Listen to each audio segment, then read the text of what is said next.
बहू रानी। मिस्टर और मिसेस शर्मा अपनी बेटी प्रीति के साथ लुधियाना में रहते हैं। घर में किसी भी चीज की कोई कमी न थी। प्रीति बड़े लाड प्यार में पली बढ़ी थी, पर अब उसकी मनमर्जियां कुछ ज्यादा ही बढ़ने लगी थी।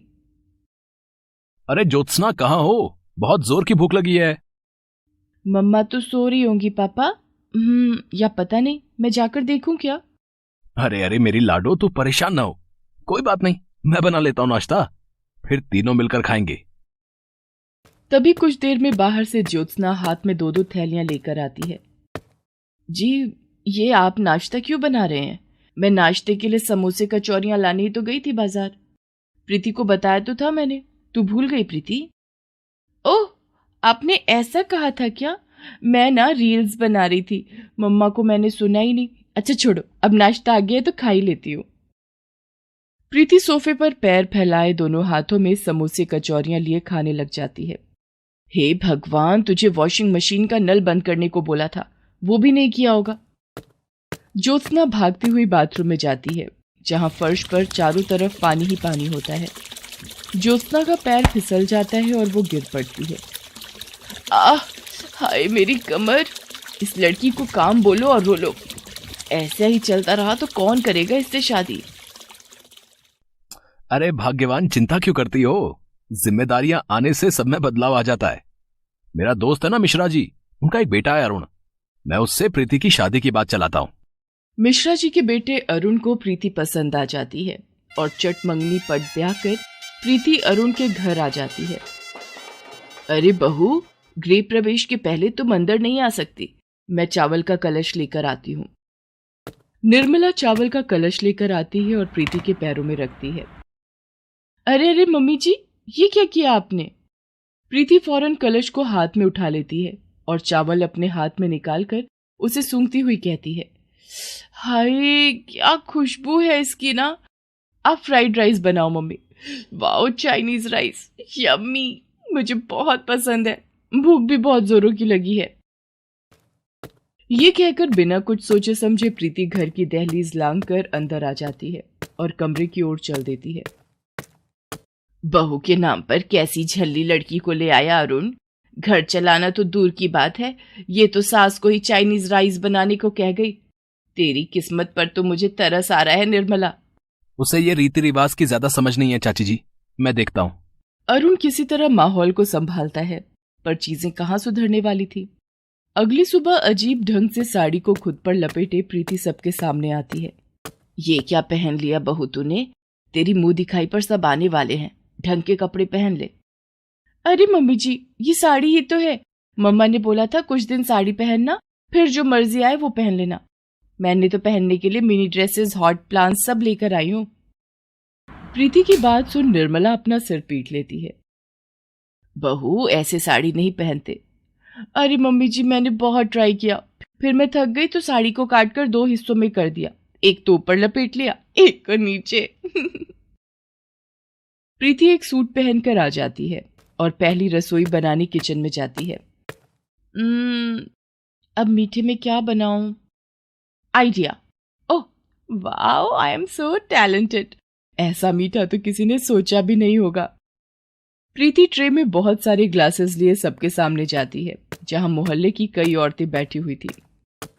बड़ी गुणवान बहू है, सबके लिए पानी लेकर आई है। नहीं नहीं आंटी, आपको कोई गलतफहमी हुई है। ये तो मेरी पहली रसोई है, ट्राई तो कीजिए। सबने ट्राई तो किया, पर मुंह बनाकर या हंसकर सब चलते बने। अब किसने सोचा होगा कि अपनी पहली रसोई में प्रीति पानी में चीनी मिलाकर सबको पिला देगी। निर्मला की सबके सामने थू थू हो गई। कुछ दिनों बाद सभी शॉपिंग पर जाते हैं, जहां मॉल में निर्मला को उसकी एक पुरानी सहेली दिखती है। अरे मम्मी जी, देखिए तो, ये वही आंटी है ना जिसके लिए आप बता रही थी कि 1 नंबर की भिखमंगी है, एक पैसा नहीं छूटता इसके हाथों से। अरे बहू धीरे बोल, वो सुन लेगी। और प्रीति की गूंजती हुई धीमी आवाज शांति सुन ही लेती है और निर्मला के पास आकर कहती है, अरे निर्मला, बेटे की शादी कर भी ली और मुझे बुलाया भी नहीं। कैसे बुलाती आंटी, आप खाली हाथ जो आ जाती हो, है ना मम्मी जी? बहू, अरे नहीं शांति, ये तो पागल है, कुछ भी बोलती है। मैंने तो कहा था शांति तो अमीरों की पार्टी में जाती है, हमारी पार्टी में कहाँ आ पाएगी वो। नहीं नहीं मम्मी, आपने बोला था वो भिखमंगी है। बोला था ना, झूठ नहीं मम्मी जी, भूल गई होंगी आप। बहुत हुई बेइज्जती मेरी। निर्मला, अब मैं जा रही हूं। ये क्या किया तूने बहू? अच्छा है ना मम्मी, जाने दो, रुकती तो शॉपिंग का बिल तुमसे ही भरवाती। कुछ दिनों बाद। कुछ दिनों के लिए मैं काम से फौरन जा रहा हूँ, घर का ख्याल रखना। अरुण काम से बाहर चला जाता है और उसी रात ठीक 2 बजे सभी सो रहे होते हैं और रोज की तरह प्रीति आराम से अपने कमरे में फोन चला रही होती है। तभी उसे ऐसा लगता है मानो खंबे से कोई उसके घर पर चढ़ने की कोशिश कर रहा हो। ये कैसी आवाज है?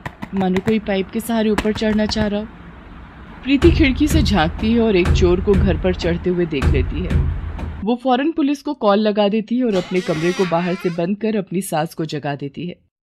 तुम्हारे ससुर जी भी घर पर नहीं है, जब तक पुलिस आएगी इस चोर के साथ ही घर में ना घुस जाए बहू। टेंशन नॉट मम्मी जी, आप तेल गरम कीजिए, चिली स्प्रे मेरे पास है, मैंने सभी खिड़की दरवाजे बंद कर दिए हैं, हम छत से उन पर वार करेंगे। प्रीति छत से चोरों पर गरम गरम तेल और स्प्रे डाल देती है, जिसके कारण वो ऊपर नहीं चढ़ पाते। तब तक पुलिस आकर उन्हें गिरफ्तार कर लेती है। निर्मला जी, आप बहुत लकी हैं, आपकी बहू का प्रेजेंस ऑफ माइंड बहुत ही अच्छा है। मैं तो आज तक तुझे नकारा समझती रही, पर तू तो बड़ी समझदार है बहू। मेरी हरकतों को सब कुछ अलग ही समझ लेते हैं मम्मी जी, पर चीजें होती कुछ और है। याद है मेरे गृह प्रवेश के दिन मुझे लगा चावल वेस्ट होंगे, उससे अच्छा मैं कुछ बना लूं। साड़ी मुझे पहननी नहीं आती, पर लोग आपको बातें न सुनाए तो जैसे तैसे ही सही मैंने साड़ी पहन ली। और पहली रसोई पूरी करनी थी तो अपने हिसाब से मैंने उस नियम को भी पूरा किया। मैं समझ गई बहू, तू मन की बड़ी सीधी है और सबसे बहुत प्यार करती है। थोड़े बहुत काम नहीं आते तो क्या हुआ? जब मैं शादी करके आई थी तो मुझे भी कहाँ आता था कुछ। तेरा मन इतना कोमल है, और फिर चाहिए ही क्या। तो हम एक कुक रख ले मम्मी जी, फिर आप भी फ्री। वाह रे मेरी पगली बहू। अब निर्मला का परिवार हंसी खुशी रहने लगा।